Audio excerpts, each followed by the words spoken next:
Well, good morning. So who's learned something new already this morning? Isn't that phenomenal? And it's not even 10 o'clock. Now, what we're going to cover in this session is we're going to talk about online influence. Now, to get you in the mind, I'm going to show you, can you guess which of these four people made the most money on YouTube last year? Is it the big guy, Donald Trump? What about Kylie Jenner, for those of you that know her? She was the person who made the most money on Instagram last year. Or maybe Richard Branson, you know, he's done a lot in terms of his business success. Or was it Grumpy Cat? Recently departed, have you heard? Isn't that sad? Well, you might be thinking Grumpy Cat or Kylie Jenner, but in fact, the truth is, it was none of them. It was this boy. Anyone that has primary age children know who this is. This is Ryan's toy review. Now, in case you're wondering, this is a young 7-year-old boy. And do you know that last year he made US $11 million? I know, right?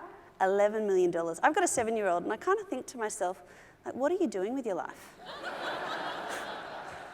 Now, if you check out his YouTube channel today, he has over 18 million subscribers. And this video that you can see, which kind of looks like you and I could have done it in our backyard, right? It has had 1.3 billion views. And I don't know about you, but I think to myself, like, why? What is it that has made him so successful? And you know, part of it was definitely the right time. So that unscripted vlog style was very popular at the time.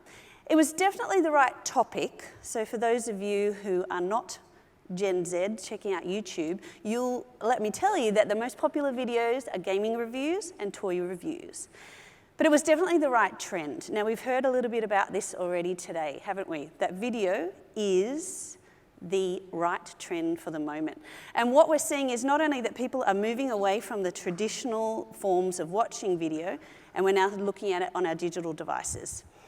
But you would be forgiven for thinking we're just consuming content in this space. We're also creating content. Now, just look at these figures. Isn't it interesting to see that 18 to 34 age group, almost half of them are also creating content online. And you'll be interested to know that Ryan has now become the toy himself. So you can pop into any toy store today and pick up your very own Ryan. Isn't that remarkable?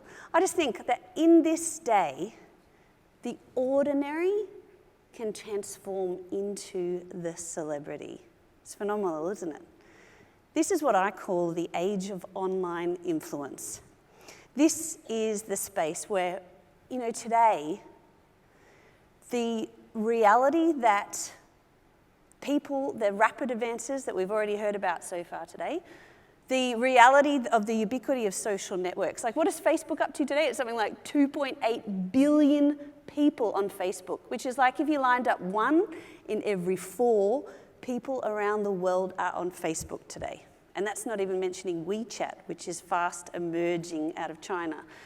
So it also means that technology, as we've already heard today, has been threaded to the patterns and behaviours of our lives. So it's no longer just a lifestyle, a choice, it is a lifestyle.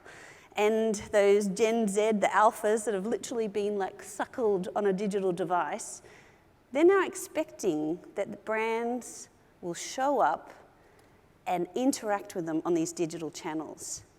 So the question is, are you there?